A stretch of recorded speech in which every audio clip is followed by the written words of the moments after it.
Bonjour. Bonjour. Bonjour. Je vais commencer avec une phrase d'André Gide qui dit « Dans un monde où chacun triche, l'homme vrai fait figure de charlatan. » Nous vivons dans un monde de mensonges, où tout le monde ment. Qu'est-ce qui fait que je monte dans l'échelle sociale? C'est que je mens plus que les autres. Meilleur je suis à mentir, plus j'ai de récompenses. Du pouvoir, de l'argent, du prestige. Ce que nous venons de voir dans le film de Laurent Louis ne se passe pas qu'en Belgique. C'est là, il dénonce la corruption jusqu'à l'os, c'est-à-dire complète, de tout le système politique. Non seulement le système est corrompu, parce qu'il repose sur des bases fausses, mais tous les gens qui y sont corrompus. La corruption individuelle règne à tous les niveaux, dans tous les systèmes.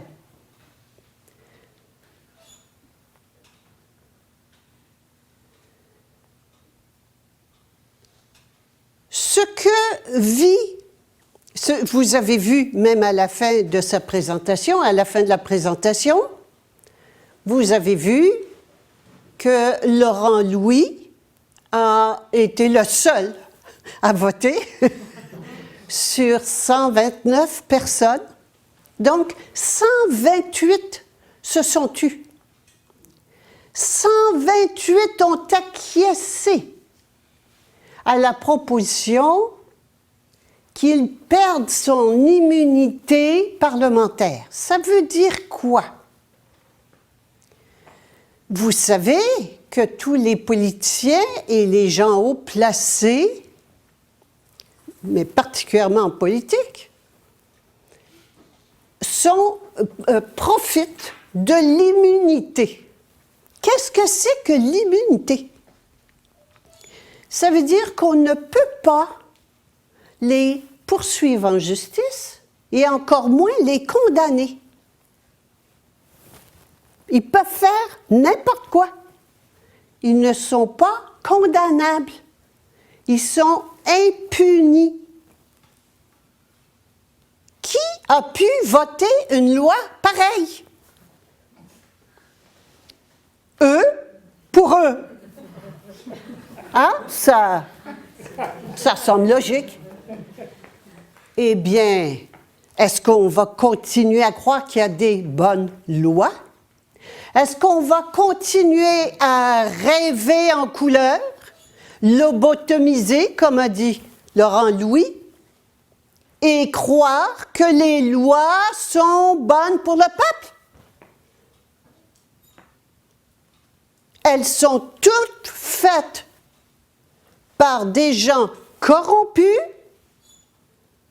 pour leurs intérêts, pour servir leurs intérêts.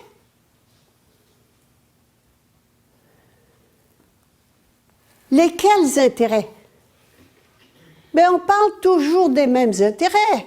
On parle des intérêts, de l'argent et du pouvoir. C'est-à-dire de la collusion, et on l'a vu déjà à plusieurs reprises, la collusion politique financière. Ça marche ensemble. Ça prend les deux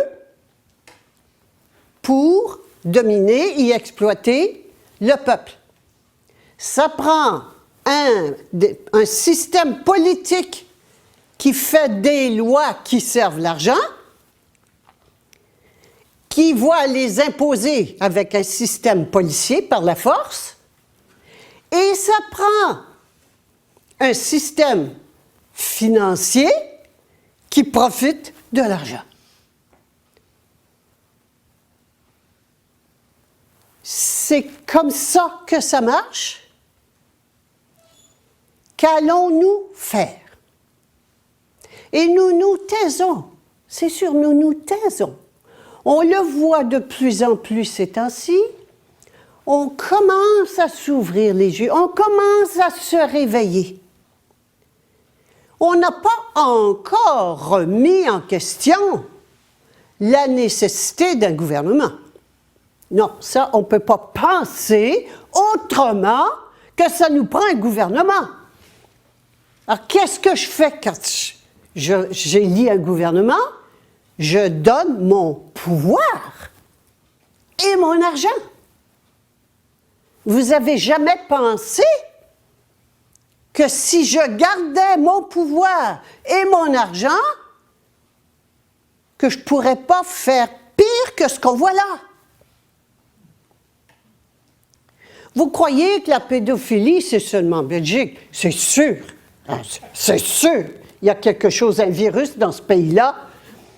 C'est pas ailleurs. Personne ne monte dans l'échelle sociale à un certain niveau sans être pédophile. Les décisions sont prises au niveau de sociétés secrètes et où les membres doivent participer pour être accueillis, acceptés, doivent participer à des tortures, des viols d'enfants, des tortures et même les manger. Boire le sang, les manger. Alors, réveillez-vous. Réveillez-vous. C'est cela qui dirige notre pays. C'est cela qui dirige nos multinationales. C'est cela qui dirige les banquiers. Ils sont tous pédophiles. Arrêtez de croire que ce sont des exceptions. Et vous avez entendu, les dossiers ont été cachés, la justice a menti. Savez-vous combien de personnes sont mortes pour avoir trouvé des choses qui n'étaient pas conformes aux intérêts des tout-puissants? En Belgique, 30 personnes sont mortes. Enquêteurs et policiers, je crois. 30 personnes ont été assassinées pour être sûr que ça ne sorte pas, que les noms ne sortent pas. Eh bien, Laurent Louis a eu le courage de sortir le dossier, d'aller voir les rapports d'autopsie et même de sortir les noms des pédophiles de Belgique. Quelques-uns. Évidemment, vous pouvez comprendre qu'on va lui donner les coups de bâton. C'est sûr. Il le savait. Il a même dit, et c'est important, c'est pas un imbécile, Laurent Louis, les dossiers sont en lieu sûr et s'il m'arrive quoi que ce soit, ils vont sortir publiquement. Hein? Alors oui, il sait très bien que sa peau est en danger, qu'il risque d'être tué. Alors, qu'est-ce qu'on fait dans ces cas-là? Bien, on fait tout ce qu'on peut pour faire taire. Alors, aujourd'hui, ce que je me propose de voir avec vous,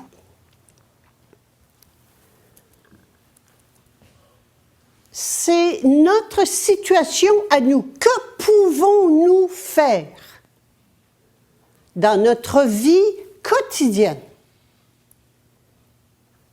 pour que cet état, cette société, cette humanité change?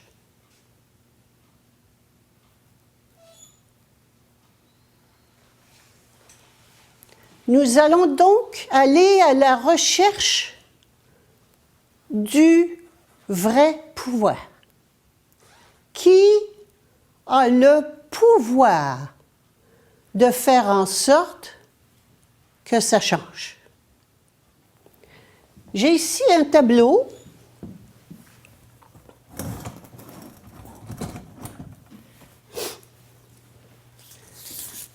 J'ai un tableau qui s'intitule les quatre CO de la collaboration. Vous pouvez comprendre que ça prend une collaboration de plusieurs personnes pour que ce monde continue dans sa corruption monstrueuse. Quand j'ai écrit La mafia médicale, je me suis posé la question suivante. Pour qui est-ce que j'écris le livre? Je n'écrivais pas le livre pour m'amuser.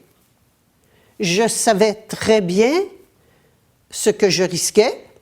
Et je pensais même que j'allais me faire tuer. Alors, je n'avais aucun doute sur la retaliation, c'est-à-dire les punitions qui m'attendaient. J'avais accepté cela.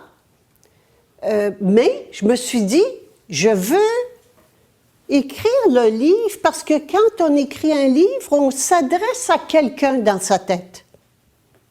Toujours. Alors, je me suis dit, pour qui j'écris le livre? Alors, je me suis posé la question suivante.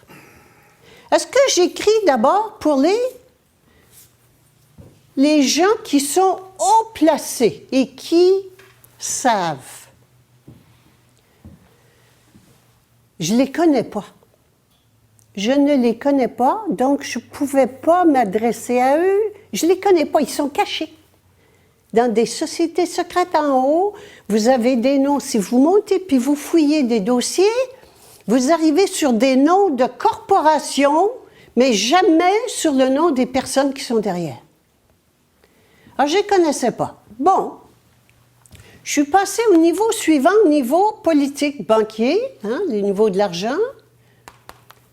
Et je connaissais des personnes haut placées au gouvernement que j'ai approchées pour faire part de ça, de certaines choses. Pas du livre que j'allais faire, parce que je ne serais plus là aujourd'hui, mais de certaines choses que je constatais dans le domaine médical et qui me posaient question. J'ai eu une réponse polie qui feignait de ne pas comprendre de quoi je parlais. Bon. Ensuite, j'en ai parlé autour de moi, ici, aux complicités. Complicité, c'est les gens qui exécutent. Donc, j'en ai parlé autour de moi à des confrères en médecine, qui m'ont regardé comme si j'étais tombée sur la tête et qui m'ont dit « De quoi tu parles? Fais pas ça. » D'autres m'ont dit « Touche pas à ça, c'est dangereux. » Bon, alors j'ai vu qu'il n'y avait aucune ouverture de ce côté-là, mais vraiment aucune. Alors je me suis dit, ben écoute, je vais aller parler aux consommateurs. Je vais aller parler à la personne qui consomme des soins médicaux, au peuple. Et j'ai réalisé qu'en fait, le vrai pouvoir est ici. C'est parce que nous consentons que c'est possible. Qui a le vrai pouvoir dans le domaine de la santé? Les malades. Si les malades ne vont pas chez le docteur, il n'y a pas de système de santé. Réalisez le pouvoir que nous avons.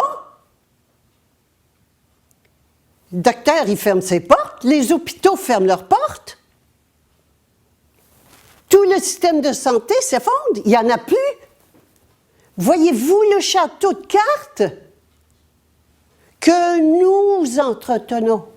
C'est nous qui avons le pouvoir, le vrai pouvoir.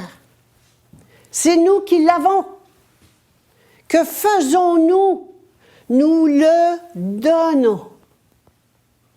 Nous le donnons aux docteurs, aux politiciens, aux juges, aux policiers, partout, plutôt que de l'exercer nous-mêmes. C'est cela le consentement. Pire que ça, si un de nos confrères ou consoeurs ose parler, on lui tape sur la tête. On le dénonce. On l'envoie se faire punir. Pourquoi? Pourquoi on fait ça? On fait ça parce qu'on a peur. C'est parce qu'on a peur qu'on consent. Tout le monde sait que la politique est pourrie, que les politiciens sont pourris, que les banquiers sont pourris, que les juges sont achetés. Tout le monde le sait.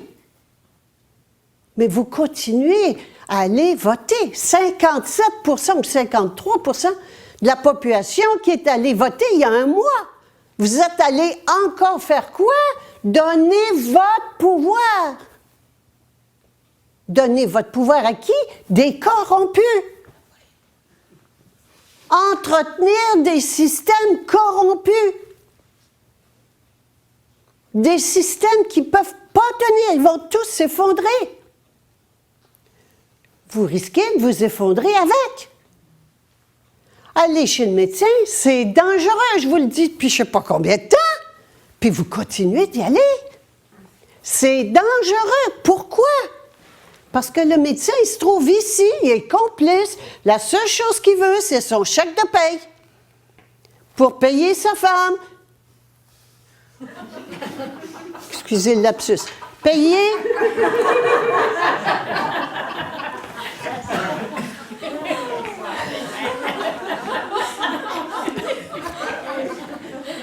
Sa famille.